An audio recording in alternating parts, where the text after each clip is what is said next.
Chapitre 5 Théorie erronée. Malheureusement, grâce à maintes théories non bibliques, la doctrine de la seconde apparition de Christ, à laquelle il est fait une place si importante dans les Écritures, perd pour bien des personnes toute sa réalité et toute son importance, en ce que l'accomplissement de toutes les menaces de la parole de Dieu relative au jour de la colère qui s'approche à grands pas, et à la manifestation du Fils de Dieu entouré de flammes de feu pour détruire les habitants de la terre, est relégué dans un avenir éloigné, quand il n'est pas entièrement perdu de vue. L'une de ces manières de dénaturer la seconde apparition de notre Seigneur Jésus-Christ, consiste à enseigner que cette seconde venue a lieu, pour le chrétien, au moment de la mort. C'est là une flagrante contradiction non seulement des déclarations positives de l'Écriture, mais aussi des lois du langage. Il ne peut y avoir qu'un second avènement de Christ. Tandis que cette théorie vaporeuse en fait autant qu'il n'y a de cas de mort. Les premiers disciples étaient loin de l'idée que la mort fût la seconde venue de Christ. Pierre, voyant Jean, le disciple bien-aimé, peu avant l'ascension de son maître, dit à Jésus, « Seigneur, et celui-ci, que lui arrivera-t-il » Jésus lui dit, « Si je veux qu'il demeure jusqu'à ce que je vienne, que t'importe » Or, les disciples étaient si loin de prendre la mort pour la seconde venue de Christ, que quand ils crurent que leur maître leur donnait à entendre que l'apôtre Jean pourrait demeurer jusqu'à ce qu'il revînt, ils en conclurent immédiatement qu'il ne mourrait point. Et quelle théologie brumeuse que celle qui fait du moment de la mort le second avènement de Christ. Le Seigneur doit venir pour donner l'immortalité à son enfant. Il viendra en qualité de meilleur ami du croyant. La mort, par contre, est le dernier ennemi de l'homme, celui qui lui ôte l'existence. Christ doit revenir pour donner la vie au juste, et pour détruire celui qui avait l'empire de la mort, c'est-à-dire le diable. Le diable a en effet l'empire de la mort, et, dans la providence de Dieu, il lui est permis de percer le cœur même des justes de sa flèche empoisonnée, de les coucher dans un cercueil, et de mettre son sceau sur leur tombeau. Mais le prince de la vie, pour avoir passé à travers l'empire de la mort, et pour s'être glorieusement affranchi de l'étreinte du sépulcre, jette ce cri de triomphe. Je fus mort, et voici que je suis vivant au siècle des siècles, Amen. Et j'ai les clés du séjour des morts.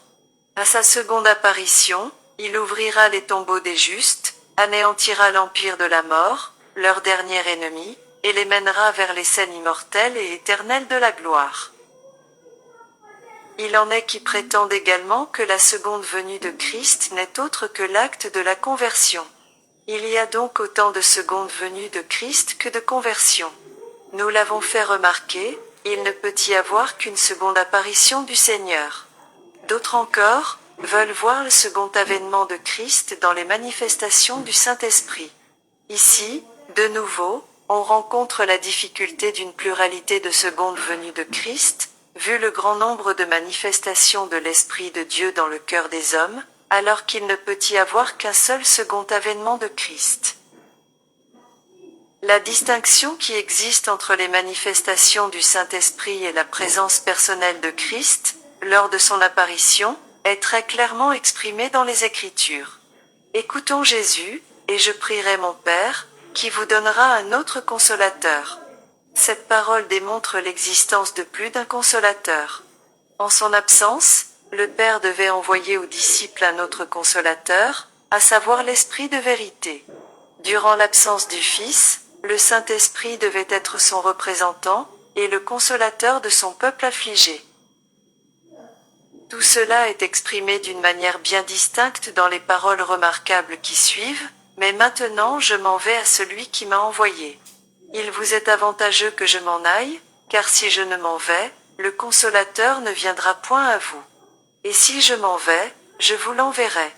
Et quand il sera venu, il convaincra le monde de péché, de justice, et de jugement.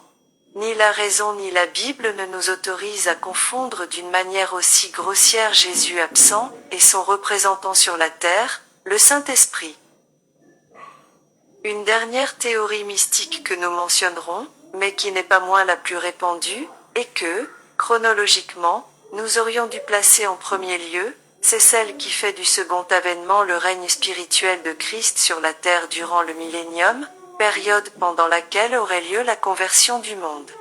Cette théorie, qui n'est enseignée nulle part dans l'Écriture, et qui se heurte à tous les passages déjà cités, comme à ceux qui doivent l'être encore, a été exposée pour la première fois par un théologien anglais, le Dr Whitby, 1637-1727, et a été depuis adoptée sans examen attentif par un grand nombre de théologiens évangéliques. C'est évidemment de cette erreur moderne, devenue populaire, que sont sorties ces interprétations mystiques au moyen desquelles on rapporte les déclarations formelles de l'Écriture relatives à la seconde apparition du Prince de la vie, ou au moment de la mort, ou à l'acte de la conversion, ou aux manifestations isolées du Saint-Esprit, ou encore, dans certains pays, aux manifestations du mormonisme et du spiritisme. Dans son discours prophétique de Matthieu 24 et 25, discours qui embrasse toute la dispensation chrétienne, notre Sauveur, après avoir parlé de la tribulation de l'Église au milieu d'atroces persécutions, et arrivant au dernier jour, dit de notre temps, alors, si quelqu'un vous dit, le Christ est ici, ou il est là, ne le croyez point. Car de faux Christ et de faux prophètes s'élèveront, et feront de grands signes et des prodiges pour séduire les élus mêmes, s'il était possible. Le mot alors, dans ce passage, désigne une époque précise à laquelle on entendrait, le Christ est ici, il est là. Notre Seigneur décrit ici les séductions spirituelles du temps présent. De faux Christ s'étaient élevés au temps du premier avènement, pour tromper les Juifs à l'égard de cet événement. De même, il s'est élevé de faux Christ et de faux prophètes en nos jours, pour séduire les hommes à l'égard du second avènement. Quelle n'est donc point la force des paroles de Christ, appliquées au sujet qui est devant nous, lorsqu'il dit, alors, si quelqu'un vous dit, le Christ est ici, ou il est là, ne le croyez point. Il ne semble pas qu'on puisse ignorer de qui il est ici question. Le Seigneur continue en effet, voilà, je vous l'ai prédit. Si donc on vous dit, le voici dans le désert, n'y allez point. Le voici dans les lieux retirés, ne le croyez point. Si, à l'extrémité du monde, vous entendez les Mormons, qui s'intitulent les saints des derniers jours, vous dire, le voici dans le désert, l'ordre de notre Seigneur est, n'y allez point. Ou si vous entendez dire du haut des chairs, le voici dans les lieux retirés, la seconde venue de Christ est spirituelle, c'est le moment de la mort, c'est celui de la conversion, ne le croyez point. Et pourquoi faut-il repousser ces enseignements mystiques? La raison nous en est donnée dans le verset suivant, car comme un éclair sort de l'Orient et se fait voir jusqu'à l'Occident, il en sera aussi de même de l'avènement du Fils de l'homme. Si notre Seigneur nous signale de faux docteurs et nous met en garde contre leurs enseignements vaporeux, il nous a, en revanche, renseignés en termes aussi clairs que possible sur la nature de sa seconde apparition. L'éblouissant éclair qui fend la nuit du ciel oriental, illumine tout le ciel jusqu'à l'Occident. C'est peut-être là la figure la plus propre que notre Seigneur eût pu employer pour donner une idée de la gloire flamboyante qui l'accompagnera, lorsqu'il viendra du ciel entouré de tous les saints anges. L'éclat, la grandeur, la magnificence de la scène défie toute description dans les langues humaines. L'apparition d'un seul ange au sépulcre neuf où le Christ est couché, terrasse les gardes romains, et les fait devenir comme morts. La lumière et la gloire de ce messager céleste avaient complètement anéanti pour un moment ces robustes sentinelles.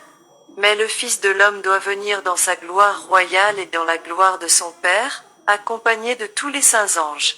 Le nombre des anges qui entourent le trône en qualité de garde de corps du Fils de Dieu, s'élève à des myriades de myriades, et des milliers de milliers. Voyez. L'apôtre Paul parle des myriades d'anges qui sont devant Dieu. Scène incomparable de grandeur et de majesté. Entouré d'une gloire éblouissante, le roi des rois descend de la voûte illuminée du ciel, accompagné de tous les anges du monde céleste. Tous les cieux resplendissent d'un éclat infini, et la terre tout entière tremble devant lui.